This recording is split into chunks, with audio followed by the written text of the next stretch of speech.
ఎదురింటి వారి దిష్టి మనపై పడకుండా చేయవలసిన పనులు. నరదిష్టికి నల్లరాయి అయినా పగులుతుంది అనే సామెత వాడుకలో ఉంది. అంటే నరదిష్టి ఎంతటి ప్రభావవంతమైనదో తెలుస్తుంది. సాధారణంగా మనకు మన కుటుంబంలో అభివృద్ధి ఉంటే ఇతరుల చెడు ప్రభావం మన ఇంటిపై పడటం సర్వసాధారణం. ఈ క్రమంలోనే చెడు దృష్టి మన ఇంటిపై పడటం వల్ల ఎన్నో ఆర్థికపరమైన ఇబ్బందులు, ఆరోగ్యపరమైన ఇబ్బందులు ఎదుర్కోవాల్సి వస్తుంది. ఈ క్రమంలోనే చాలామంది నరదిష్టి తగలకుండా ఏవేవో చేస్తుంటారు. దిష్టి అనేది అత్యంత భయంకరమైనది. మన చుట్టూ పక్కల ఉండే వారి దృష్టి మనపై ఎక్కువ ప్రభావం చూపుతూ ఉంటుంది. అగ్ని ఏ వ్యక్తికి దగ్గరగా ఉంటుందో ఆ వ్యక్తికి కాలుతుంది. కానీ అగ్ని దూరంగా ఉన్న అప్పుడు ఆ వ్యక్తిపై ప్రభావం చూపించదు. ఈ విధంగా ప్రతిరోజు మన చుట్టూ పక్కల ఉండే వారి దృష్టి వలన మన జీవితంలో సమస్యలు రావడం, ఆర్థిక ఇబ్బందులు మొదలవడం, అనారోగ్య సమస్యలు రావడం, అప్పుల బాధలు పెరగడం, జీవితంలో పతనం అవ్వడం జరుగుతూ ఉంటుంది. తిరుమలలో కూడా ప్రతి ఉదయం వెంకటేశ్వర స్వామికి దిష్టి తీస్తూ ఉంటారు. ఎందుకంటే భక్తుల చూపు వల్ల కలియుగ దైవమైన వెంకటేశ్వరుడికి కూడా దిష్టి తగులుతుంది. అందుకోసం ప్రతి ఉదయం తిరుమల వెంకటేశ్వర స్వామికి దిష్టి తీస్తూ ఉంటారు. ఈ ప్రకారంగా చూస్తే మానవుడి దిష్టి అంత ప్రమాదకరం. సాధారణంగా మన చుట్టూ ఉండేవారు మనపై రెండు అభిప్రాయాలను కలిగి ఉంటారు. ఒకటి మంచి అభిప్రాయం, మరొకటి చెడు అభిప్రాయం. ఈ చెడు అభిప్రాయం వల్ల దిష్టి తగులుతుంది. మంచి వస్తువులు కొనుక్కున్నా ఇలా అనేక రకాలుగా మనం బాగుపడుతుంటే వారు దాన్ని చూసి సహించలేక చెడు దృష్టి మనపై పెడుతూ ఉంటారు. దీని వలన అనేక సమస్యలు ఎదురవుతూ ఉంటాయి. మన చుట్టుపక్కల నివసించే వారి దృష్టి మరింత తీవ్రంగా మనపై ప్రభావం చూపుతూ ఉంటుంది. ఎందుకంటే వారు తరచుగా మనకు కనిపిస్తూ ఉంటారు. మన జీవితాలను, మనం చేసే పనులను గమనిస్తూ ఉంటారు. కనుక వారి దృష్టి మరింత తీవ్రమైన ప్రభావాన్ని చూపిస్తూ ఉంటుంది. ఇక నిద్రలేవగానే గాని, ఉదయమే బయటికి వస్తూ గాని ఎదుటివారిని చూసినప్పుడు వాళ్ళు అస్వస్థతకు లోనవుతుంటారు. అప్పట్లోనే ఈ విషయాన్ని గమనించిన పెద్దలు నిద్రలేవగానే ఎవరికి వారు ముందుగా తమ అరచేతులను చూసుకోవాలని చెబుతారు. చేతి మొదట్లో శ్రీమహావిష్ణు, మధ్యలో సరస్వతీదేవి, చివరన లక్ష్మీదేవి ఉంటుందని అంటారు. అరచేతిలో వారిని దర్శించిన తరువాతనే మిగతా వారిని చూడాలని చెబుతారు. ఈ దృష్టిని పూర్తిగా తొలగించడానికి కొన్ని శక్తివంతమైన పరిహారాలు మనకు శాస్త్రాలలో వివరించడం జరిగింది. అయితే ఈ పరిహారాలు ప్రతి ఒక్కరూ కూడా చాలా తేలికగా చేసుకోవచ్చు. ముందుగా దృష్టి ఇంటి గడపలోకి అడుగుపెట్టకుండా బయటే దాన్ని తిప్పికొట్టే ఒక శక్తివంతమైన పరిహారాన్ని తెలుసుకుందాం. తరువాత మనపై ఈ దృష్టి పడకుండా ఉండే పరిహారాన్ని నేర్చుకుందాం. ఈ మొదటి పరిహారం ఇంటిని రక్షిస్తుంది. ముందుగా మన ఇంటిపై దృష్టి పడకుండా చూసుకోవడం ముఖ్యం. మన ఇల్లు బాగుంటేనే మనం అందులో సుఖంగా జీవించగలం. ఆ ఒక వ్యక్తి మన ఇంట్లో ఒక పెంట కుప్పను విడిచి పెడితే మనం ఎంత బాగున్నా కూడా మన ఇంట్లో ఉండే ఆ పెంట కారణంగా వచ్చే దుర్వాసన వల్ల ఇంట్లో సుఖంగా జీవించలేం. అదేవిధంగా ఎదుటివారి చెడు దృష్టి మన ఇంటిపై పడితే అందులో ఉన్న మనం కూడా సుఖపడలేము. దృష్టి దోషం, చెడు చూపు, దయ్యం చూపు, దిష్టికి విరుగుళ్ళుగా ఎండు మిరపకాయలు, రాళ్ల ఉప్పు, నల్లతాడు, నిమ్మకాయల దండ, పసుపు, సున్నం కలిపిన నీళ్లు, ఇంటి గుమ్మానికి వేళ్లాడదీసిన గుమ్మడికాయ, తలుపుపై వెలసిన దెయ్యం బొమ్మ, కొత్త వాహనాలకి కట్టిన నిమ్మకాయల దండ, చంటి బిడ్డ నుదిటిపై పావలా కాసంత నల్లటి చుక్క, పెళ్లి కూతురి బుగ్గన కాటుక చుక్క, మెడలో తావీజు, పచ్చిమిరపకాయలు, ఈత ఆకుల చీపురు, పాత చెప్పు లాంటివి వాడుతారు. ఈ నరదిష్టి మన ఇంటిపై పడకుండా ఉండాలంటే హనుమత్ దృష్టి దోష సంహారం అనే అత్యంత శక్తివంతమైన ప్రక్రియ ఒకటి ఉంది. ఇది చాలా తేలికైనది కూడా. ఈ పరిహారం అత్యంత తీవ్రంగా పనిచేస్తుంది. ఈ ప్రక్రియ చేసిన తరువాత పంచముఖ హనుమ యొక్క స్వరూపం ఇంటి చుట్టూ తిరుగుతూ ఉంటుంది. ఎదుటి వారు ఇంటి వైపు కన్నెత్తి చూసినా, హాని తలపెట్టడానికి చూసినా ఆ వ్యక్తి అత్యంత ఘోరమైన సమస్యల పాలవుతాడు. ఈ ప్రక్రియలో పంచముఖ హనుమ ఉగ్ర స్వరూపం దాల్చి ఇంటి చుట్టూ సంచరించడం జరుగుతుంది. అందువలన ఎటువంటి దిష్టి గుమ్మం దాటి లోపలికి రాలేదు. ఈ ప్రక్రియను మంగళవారం లేదా శనివారం మాత్రమే చేయవలసి ఉంటుంది. ఈ ప్రక్రియను ప్రతి వారం చేసుకోవచ్చు, లేదా మనకు ఉండే శత్రువులను బట్టి నెలకు ఒకసారైనా చేసుకోవడం మంచిది. మంగళవారం ఉదయం స్నానం చేసి పంచముఖ హనుమకు పూజ చేయాలి. ఇప్పుడు హనుమకు ఎదురుగా ఒక రాగి చెంబులో నీళ్లను ఉంచి దానిలో ఒక తమలపాకును ఉంచాలి. ఆ రాగి చెంబుపై కుడి చేతిని ఉంచి శ్రీ పంచముఖ హనుమత్ మహామామ రక్ష రక్ష శ్రీరామదూతం ఆవాహయామి అనే మంత్రాన్ని 24 సార్లు జపించాలి.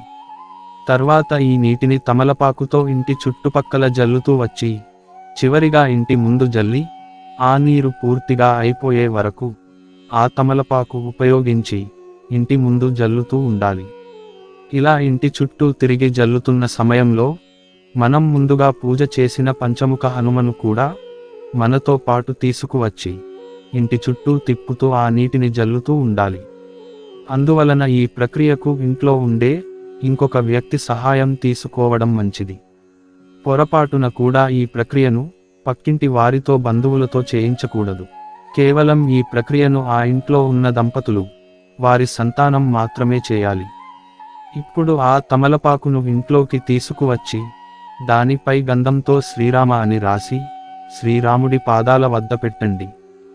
ఈ ప్రక్రియను బ్రహ్మ ముహూర్తంలో మాత్రమే చేయాలి. ఈ ప్రక్రియను నెలకు ఒకసారి చేసినా సరిపోతుంది. ఇది అంతటి శక్తివంతమైన ప్రక్రియ. ఈ ప్రక్రియను చేసిన తరువాత కొన్నిసార్లు రాత్రి సమయంలో ఇంటి చుట్టూ గాలి శబ్దం వినిపిస్తూ ఉంటుంది. ఎందుకంటే హనుమ వాయుదేవుడి అంశ. అందువలన వాయు రూపంగా పంచముఖ హనుమ ఆ ఇంటిని రక్షించడం జరుగుతుంది.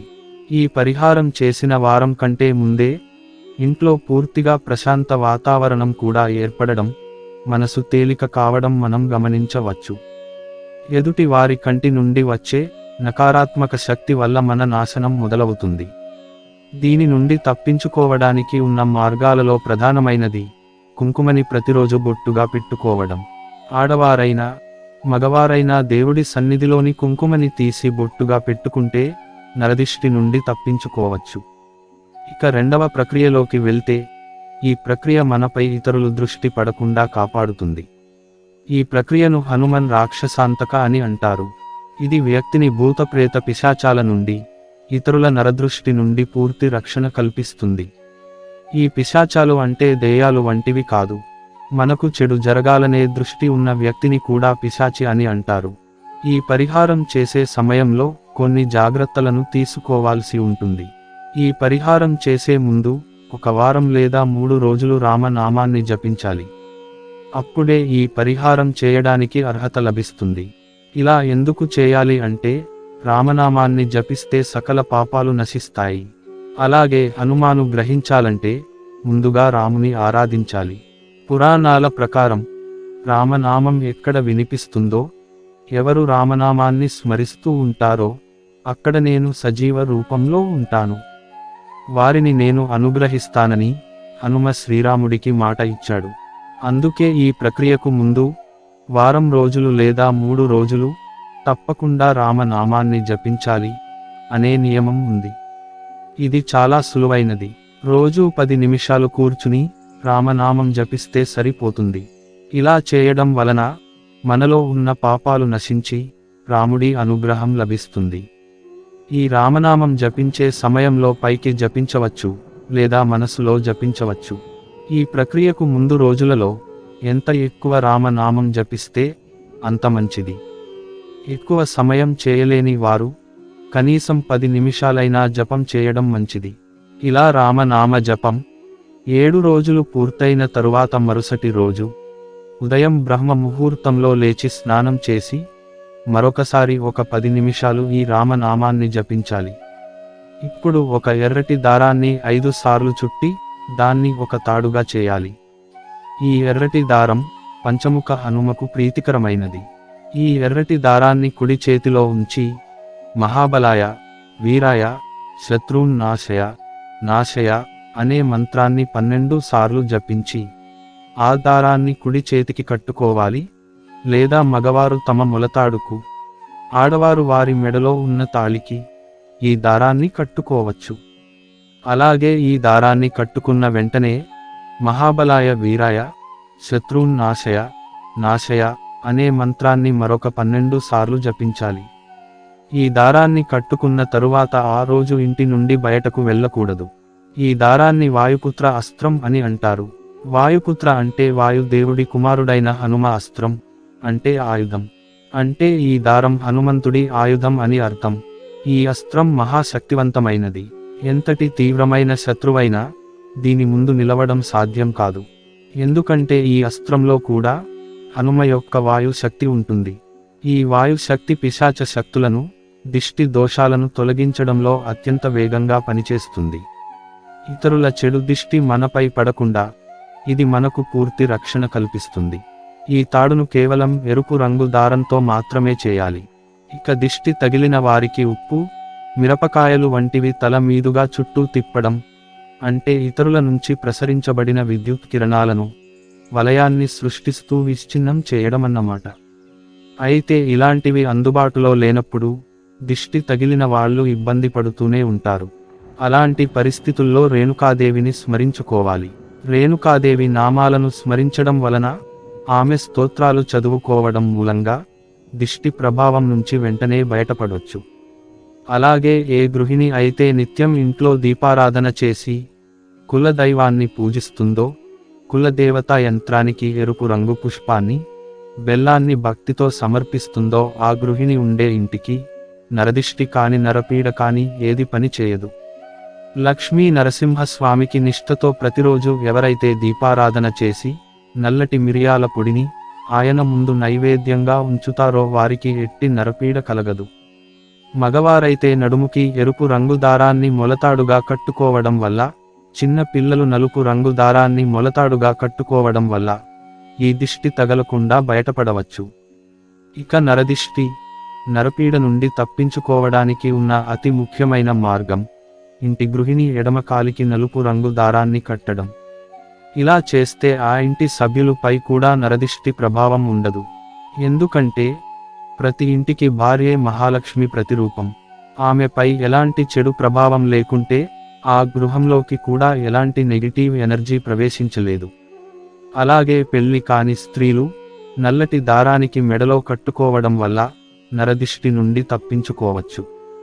ఇక వివాహమైన స్త్రీలు ప్రతిరోజు కాలికి పసుపు రాసుకోవడం వల్ల, పాపిట్లో బొట్టు పెట్టుకోవడం వల్ల ఆమె సంతానంపై ఎలాంటి నరదిష్టి పనిచేయదు. ఇక మగవారైతే కుడిచేతికి నరసింహస్వామి ఉంగరాన్ని పెట్టుకోవడం వల్ల, అలాగే మెడలో నరసింహస్వామి డాలర్ కట్టుకోవడం వల్ల ఎంతటి నరఘోష నుండి అయినా తప్పించుకోవచ్చు. ఇక ఇంటి ముందు గుమ్మడికాయని వేలాడతీయడం, రాక్షస రూపాలని పెట్టుకోవడం, కళ్ళదిష్టి వినాయకుని ఫోటోలు పెట్టుకోవడం వల్ల మంచి ఫలితం ఉంటుంది. ఇక ఏ ఇంటిలో అయితే తులసి మొక్కకి నిత్యం పూజ జరుగుతుంటుందో ఆ ఇంటి లోపలికి ఎలాంటి నెగిటివ్ ఎనర్జీ ప్రవేశించలేదు. కాబట్టి నిత్య తులసి పూజ ద్వారా కూడా మనం నరదిష్టి నుండి తప్పించుకోవచ్చు. ఈ వీడియోలో ఉన్న సమాచారం మీకు నచ్చినట్లయితే ఈ వీడియోని లైక్ చేసి జై హనుమాన్ అని తప్పక కామెంట్ చేయండి. అలాగే మా ఛానల్ సబ్స్క్రైబ్ చేసుకోవడం మర్చిపోకండి. ధన్యవాదాలు.